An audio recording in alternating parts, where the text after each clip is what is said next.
Hi, I'm Jess, the founder of Positive HR. And I'm Mikey, co-host of the Leadr Lab podcast, where we speak with leaders to learn about what inspires them to help you on your leadership journey. Together, we'll explore the hearts and minds of leaders. We blend curiosity with insight as we learn firsthand what it takes to be a leader who truly inspires and drives positive change. Join us as we dive deep into the art and science of human-centered leadership. Welcome to the Leadr Lab. Cherie, thank you for joining us here on the Leadr Lab podcast. It's really lovely to talk with you again. We've had a chance to chat a couple of times about the work you do. People are probably familiar with the Digital Picnic and the work that you do. What I'm really interested in is why you do what you do, how you do it. So it's a big question, but I'd love to start there. It's a good question though. I think everyone should really be anchored as close to their why as possible. And for me, look, the why began in just like a typical Cherie, Clonan energy kind of way, where I remember sitting in the relevant tertiary qualifications for marketing, and I just thought, I'm not going to be able to hit the ground running like every LinkedIn job ad sort of will ask me to do. You don't get taught the practical, really anythings, in any of the marketing kind of degrees. And so I just remember thinking, I'll never forget the moment where I just thought I'll have something that will fill the gaps one day. I don't know when that will be, but, it will happen. And it did. I just needed enough experience, graduated, obviously, hit the tools, worked the roles, and then just remember thinking it's time, and so all of this began just with me wanting to teach. I just wanted to teach to fill the gaps. But then it just becomes bigger if, like a lot of businesses that, sometimes end up getting interviewed, it starts with that humble statement where I said to my husband, I'm just going to teach a couple of social media workshops on a Sunday and, see how it lands. And then it just became so quickly like click of a finger, oh, wow, this is going to be the full-time thing, made that the full-time thing. Folks loved it. So then we started managing. And now that the big why is just what I grew up knowing from my dad. And he always said, if money ever comes into your hands, you've got to do good things with it. And so now our why is so much bigger. Like at any given day, we just try to do the best possible things we can do with the money that comes through our hands, not just for our clients, but, from our perspective as well. You talk about servant leadership and identify yourself as a servant leader and leading with empathy and heart and soul. And you're very intentional about communicating that. Yeah. So can you tell us a little bit about what service or servant leadership means and how that looks in the work that you do? I think for me, it's like born from this really intense, some people would describe, and I'm happy to own that, but an absolute intense special interest in people. I have loved people from the moment I could realize that I love people. I find them fascinating. Even the people that we're not meant to love, I still find them really interesting. So even way before marketing, I was studying a postgrad in mental health and wanted to end up in, honestly within the prison systems to just understand the why, like what led to, X, Y, and Z. That's kicked on to anything, in my life. So for me, servant leadership, it's just, it comes from a really intense special interest in people, no matter the presentation. Even the difficult people. Why did I just get road raged on the road? What's happened to that in that person's day, and so on. And now how it shows up, in organisational leadership land is just, anchoring to that. Like I just have this intense interest in people and love and adoration for people. And now I really do say, like, I live to serve. In the early days, any servant leaders will probably be able to relate to this. I would say the servitude was a little toxic, while you're still just cutting your teeth and figuring it all out. I definitely made a lot of mistakes, mostly in relation to people please, kind of, fawn response type, I call it like green zone behaviour, that kind of stuff. But now it really is the very definition of, servant leadership. And sometimes it's serving folks via maybe an uncomfortable conversation that they need to have, that they need to hear in order for them to do better in their career or, whatever it is and so on. Yeah. You're very self-aware in terms of what your skills and your strengths and your passions and talents are and how they translate into providing value or being of service for others. Has that always been the case? And have you always felt really confident in owning those skills as a leader? I always look for evidence of growth. I'm like, all right, so if I found one particular thing really challenging even 12 months ago, I love to like kind of journal it and just see, well, what's it going to feel like 6, 9, 12 months from now? And, that happened recently. I had some medical leave recently off work. I was really nervous because it was going to be the longest time I've taken off work, which PS was 4 weeks, whoa.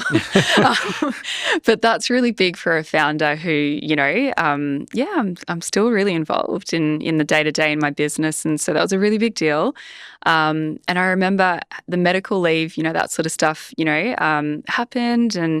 And then there was this particular day where I had to come in a little bit earlier than I was expecting, like come back to work just a smidge earlier, probably 2 to 3 days early, because the next hard conversation had to happen. I was like, I just wanted 3 more days off work, but I couldn't, and that morning I woke, I felt sick to my stomach because I care about people and I knew that this conversation wasn't going to be easy for this person to hear.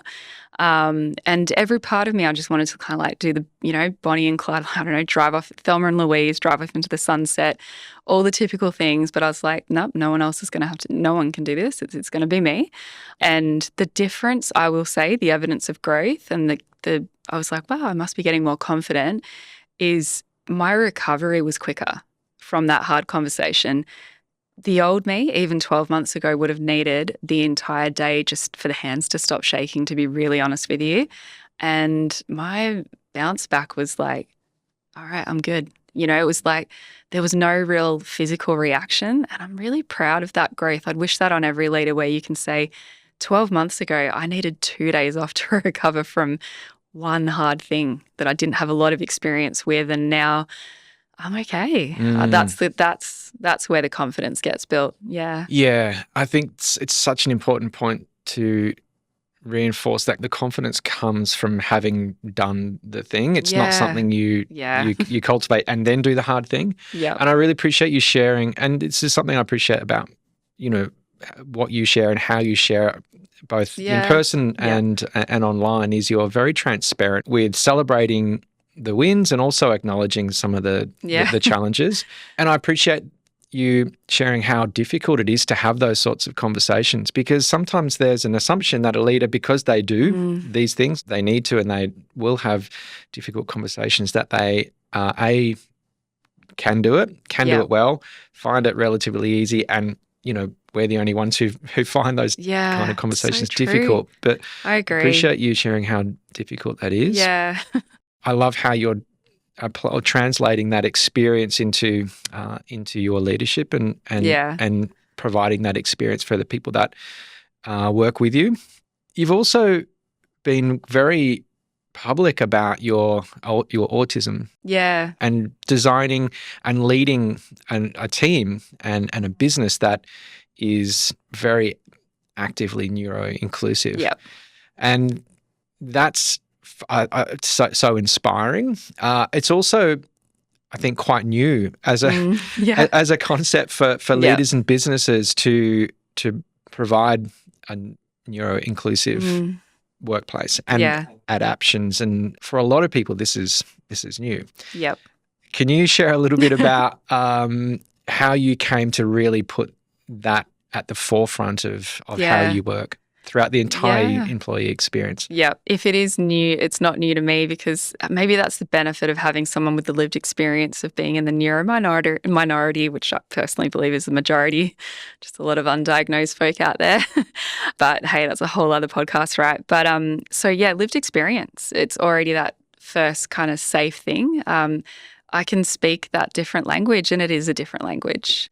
If we're out there at school learning your Italians, your Germans, Japanese, even Auslan, which is amazing, surely we can start to understand that neurodivergency is its own culture and identity, and there's different languages within it.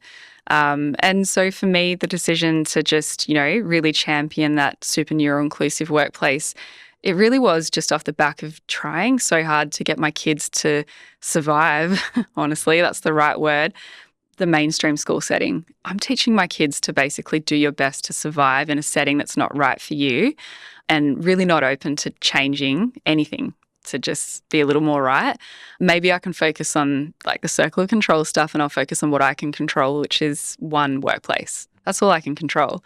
But it is mine, and I can, to some degree, control elements of it. And what I love with that is the neuro-inclusivity piece.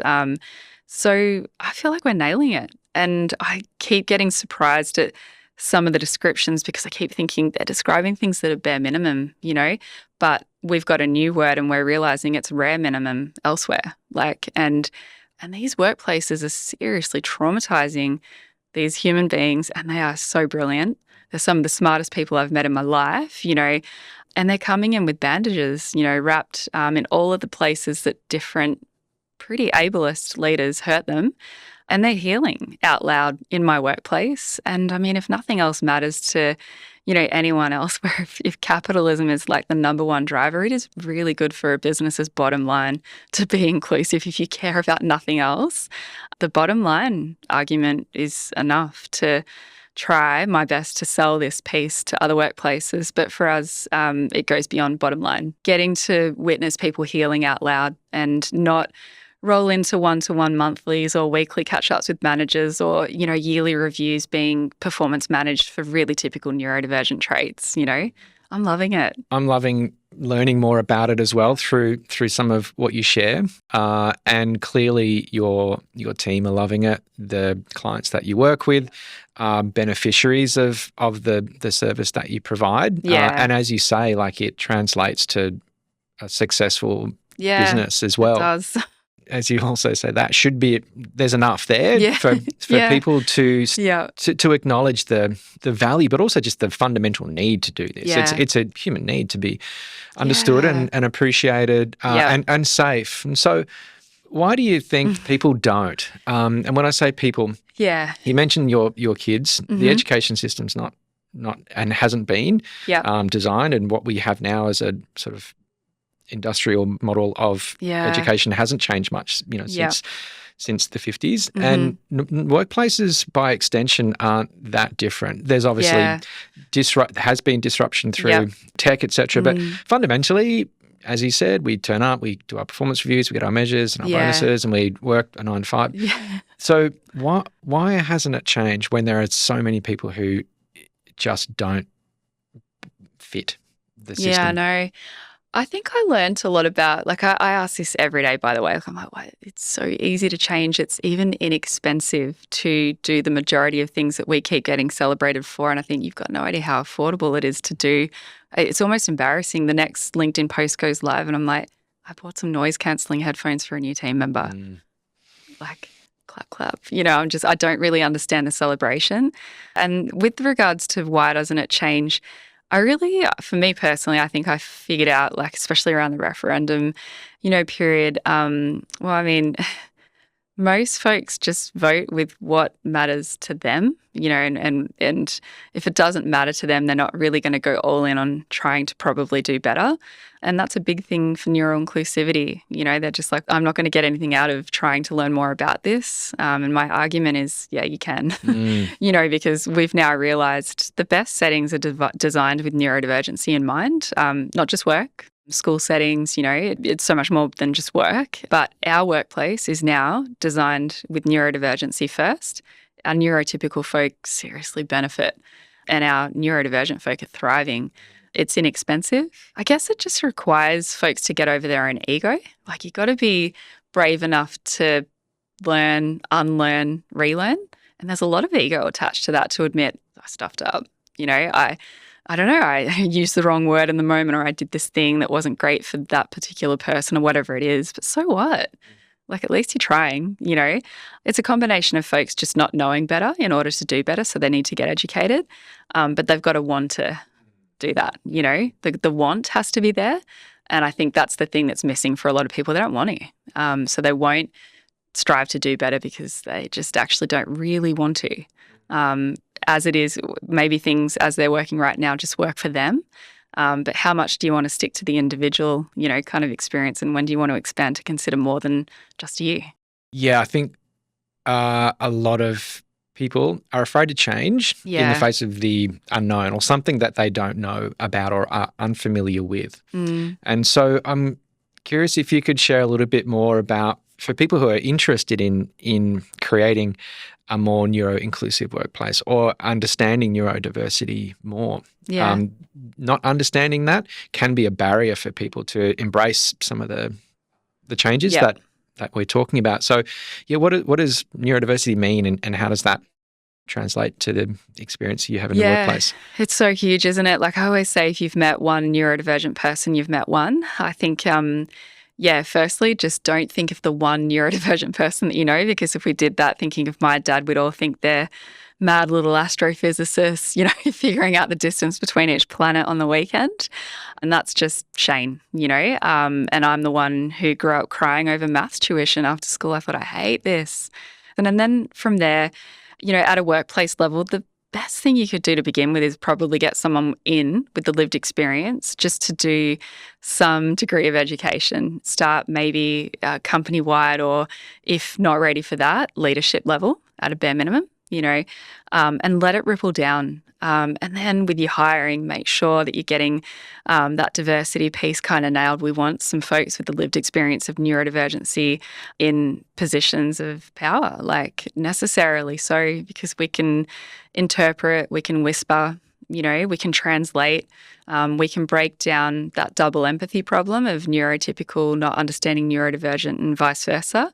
And we're really good at it. We've got really excellent pattern recognition, and we're the folks you want in particular roles. My team always, they're like, when are you going to stop sitting in recruitment for TDP? And I'm like, you want my pattern recognition skills there, believe me. Like I pick up on things that, like I joke to my husband, I feel like that little kid from The Sixth Sense. I'm like, I see dead people. I just see things that I imagine other folks aren't clocking, education, lived experience, the biggest mistake I see workplaces making is saying, right, we want to understand, neurodiversity in the workplace. Let's do this particular training. And it's not even headed up by someone with the lived experience. And I'm like, the audacity, you know what I mean? You just, we've got to get the lived experience to begin with. So a bit of education, and then, from there, just a bit of a commitment, on an ongoing basis, and getting folks with, neurodivergency or neurodivergent profiles into the workplace. And you'll find it just becomes easier and easier every day.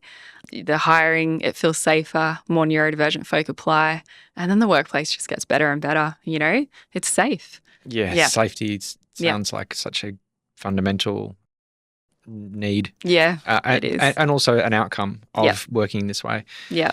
There's probably a lot of people who kind of fell through the cracks of being diagnosed or having an assessment or being understood, and therefore understanding themselves. And I understand, were diagnosed as with autism or as autistic? Yeah, 37. When you were just 37. I mean, that's a long time to live without a diagnosis. I'm wondering how that, and if that diagnosis did help you to understand the way in which you work, and how that then translated to your role as a business owner and leader. Yeah, that's when I became the leader at TDP, off the back of the diagnosis. Again, deep exploration of self, and now a really safe practitioner in the workplace for other neurodivergent folk. They feel so seen, understood, and if they don't, then I'm like, talk to me. Let's do better.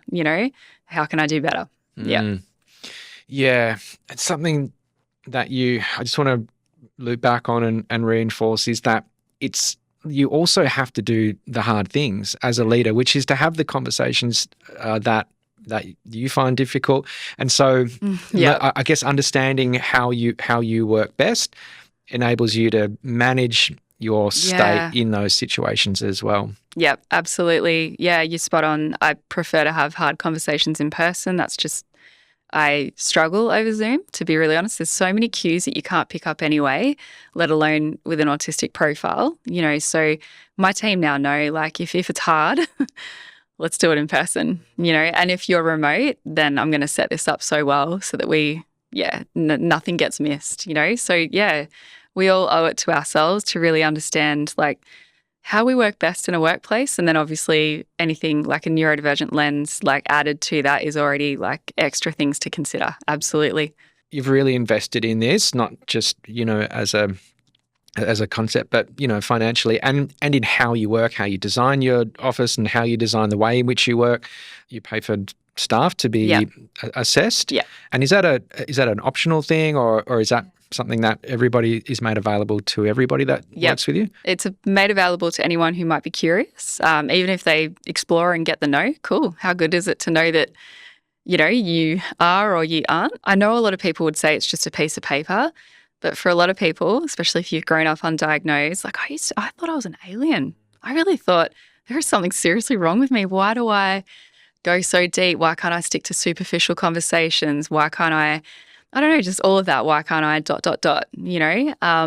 And then when you understand why, you're like, oh, okay. How many people feel like that? And it breaks your heart thinking. What we make it mean is, well, it's just me. I just don't fit in. I'll try and find a place where I do. But if most workplaces are neurotypical and normalize, the ways of working are normalized to a very narrow bandwidth of accommodating diversity. Like it's actually not a safe place for many people at all. But we all kind of sort of try to fit ourselves into that. Honestly, and when you're so misunderstood because you don't understand yourself. I remember when I met my husband and he used to play like semi-professional football and it was really important to him.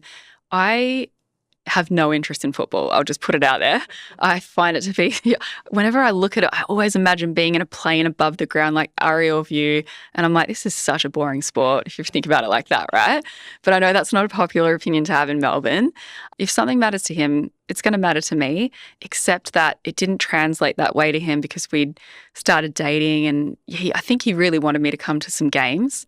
I just want to say that circle socially was one of the most difficult things for me to navigate. I did not fit in at all. So I was blocked from a social kind of perspective and I couldn't figure out why. And then just the sensory overload of the sirens. I have no idea when they're going to blast, but I seem to be right near them.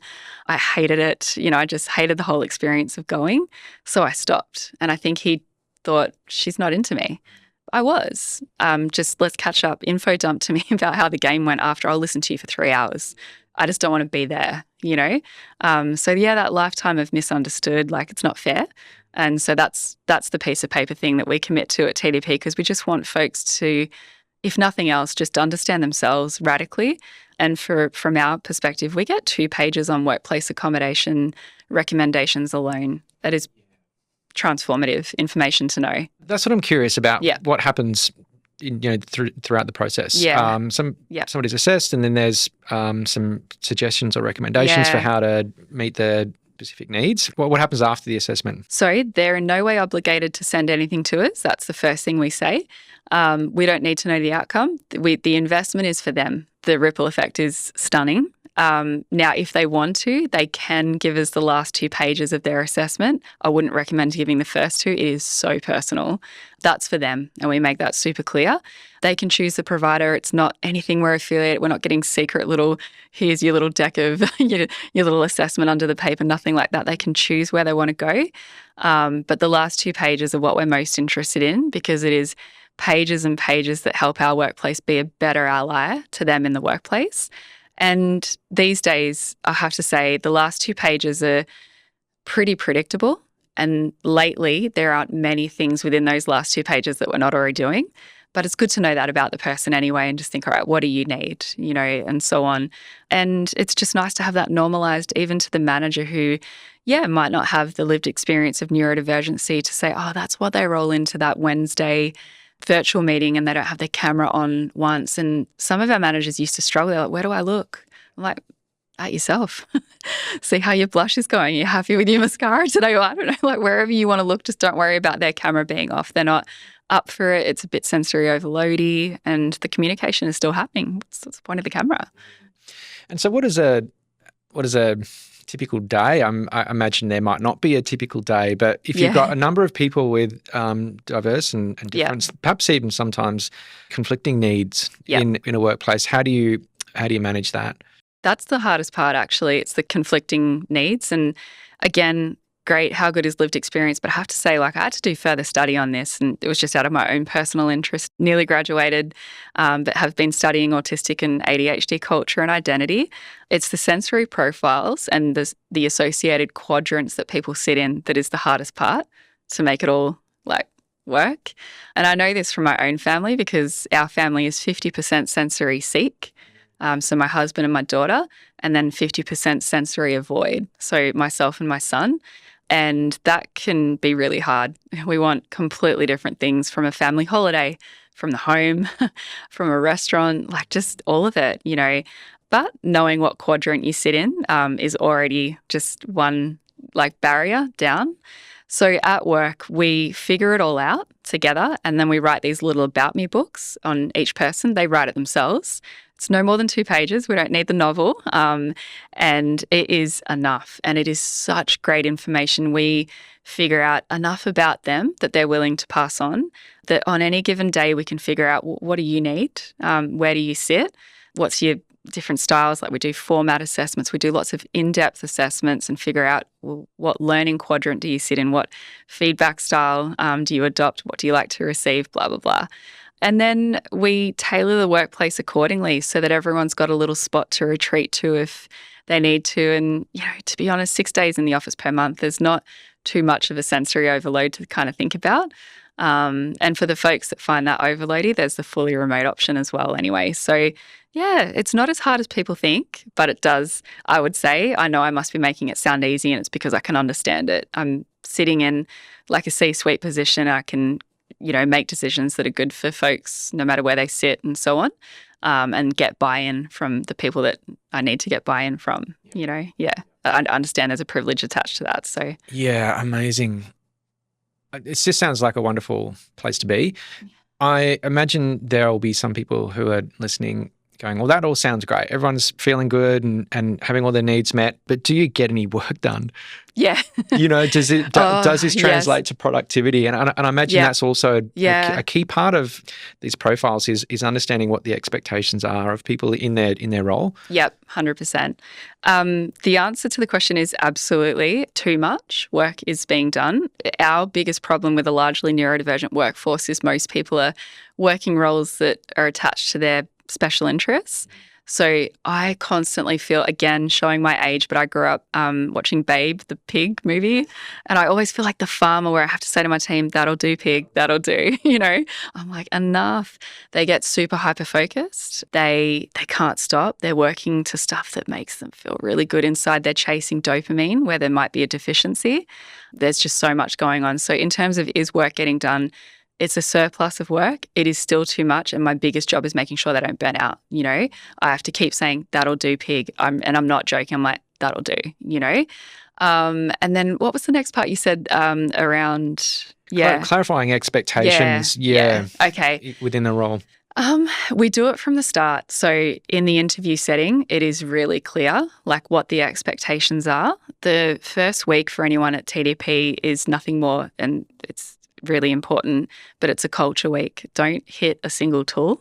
You need to just be in our culture. That is really hard for our ADHDers. They're like climbing the walls, And I'm like, take your time. You won't get this week again, just soak it in. It might be a bit slow for your fast interest-led brain, but I promise you're going to get it all later. So just soak it in now. And I sort of catch up with them and introduce them to this framework that teaches them all about our expectations, what a high-performing team member looks like at TDP, and what the opposite of that looks like, and what conversations would begin to happen if we're sort of heading there so that they can know what to expect, and we do have them. Not everyone passes the digital picnic probation at all. And that's some of the best leadership work I can do to make sure that it's not about passing, failing. It's nothing like that. I'm like, you've landed somewhere that isn't suited to you, and maybe we're not suited to you either, but we call it. And it's super clear. It's, a really honest framework. It's really honest conversations, super respectful ones, and really integrity led. I'm really proud of our onboarding process. We've come, so far with that. And at the moment today, I feel like I've never been surrounded by a more high-performing team than right now. And I can't describe the exhale, and I can breathe. Like I'm in the best spot because of all of this that we've been talking about today. And it's a good feeling. It's a really lovely way for us to wrap up this conversation. And by way of you summarising what it feels like now to lead, to be in, and obviously to work in an environment which is of benefit to you as well. I'm sure you love being there as well as having witness what it is that you've created.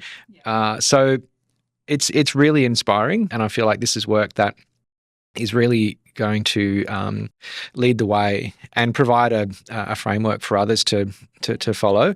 And so for anybody who is really interested in what they could do to create a more neuro-inclusive workplace as a leader, is there somewhere where you'd suggest that they start? These days, not to make it sound so, I don't mean this from a superficial perspective, but there's just such a plethora of we're living in a generation where we're not getting missed because we only have to log on to a LinkedIn, a TikTok, anywhere online really to have so much lived experience in our faces. And I think about my grandparents who had to rely on their GP and encyclopedias and so on. And no wonder none of us knew any of this. These days, a simple log online can send you down the biggest rabbit hole to do better in this space, even if you want to commit to just the allyship attached to that. But outside of that, there's lots of incredible courses. I'm about 2 years into that course that I mentioned on autistic and ADHD culture through an organisation in Dublin. I found that was the most neuro-affirming option, and a quick Google search will sort of land you on what you want to better understand, and it will take you down a real rabbit hole. It's incredible. Yeah. Amazing. Well, for the example that you set, for what it is that you've done, and for sharing some of that with us today, Cherie, thank you so much. Thanks. Thank you so much. Thanks for joining us in the Leadr Lab. We hope you enjoyed that conversation as much as we did bringing it to you. We have plenty of inspiring leaders and their stories to share. Ensure you don't miss these episodes by subscribing wherever you're listening to this. Links to today's guest are in the show notes, and you can find links to our socials there too.